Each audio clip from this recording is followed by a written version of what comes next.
enjoy your day. You too. Thank you. Thank you. Lovely day. Hope so.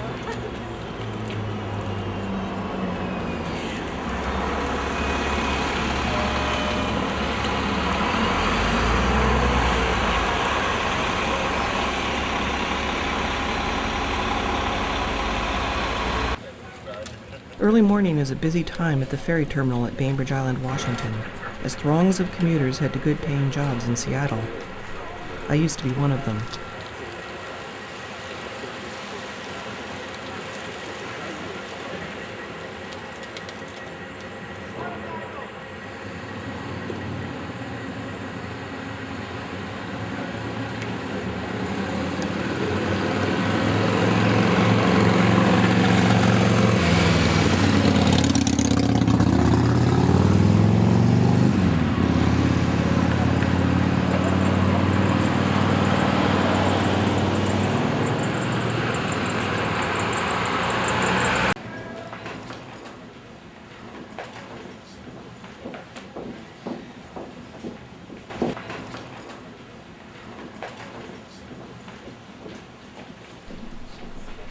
For more than 26 years, I worked as a reporter at the Seattle Post-Intelligencer, a scrappy daily newspaper everyone called the PI.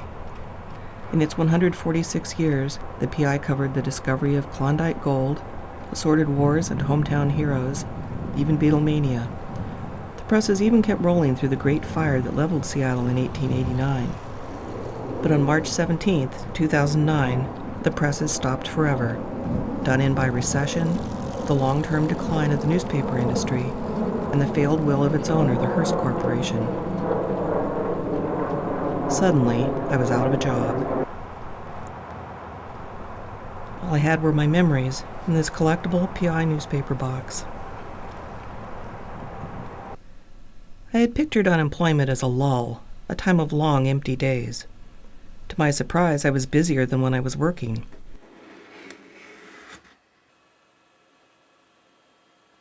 I spent hours networking, customizing resumes and cover letters, dealing with COBRA forms, and filling out state-required job logs.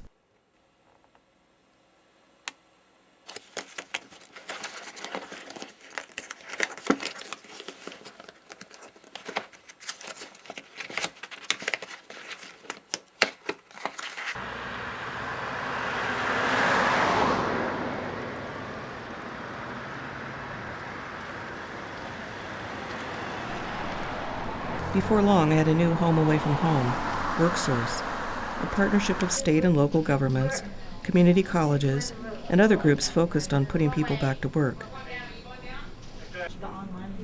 The staff helps frustrated, shell-shocked people, the newly unemployed, navigate the state's complex unemployment insurance system and figure out their next career move.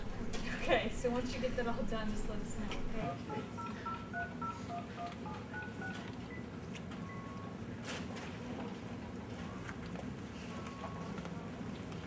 The trauma of job loss is a familiar sight to Rudy Muriel, a reemployment specialist at WorkSource in Bremerton.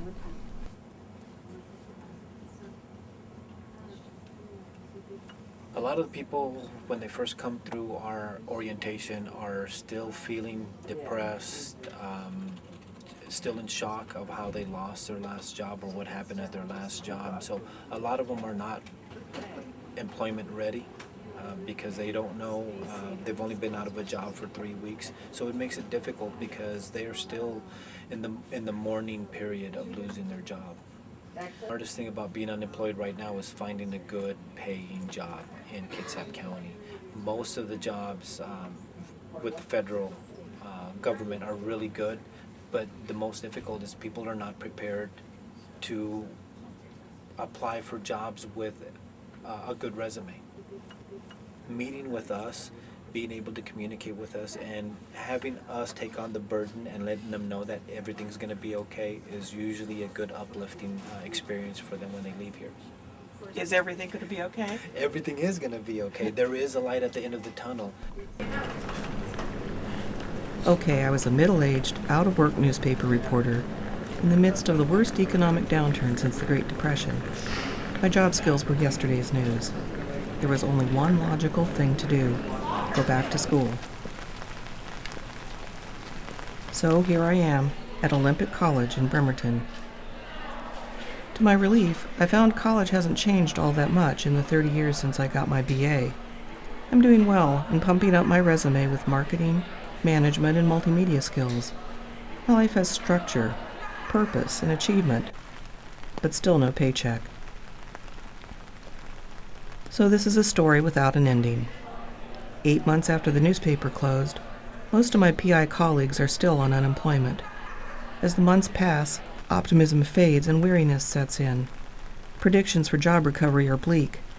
So I can only wonder, will I end up an overqualified bag lady? Or will I work my way to a promising future and rejoin the throng of ferry commuters? I don't know. I can only hope that someday my ship will come in.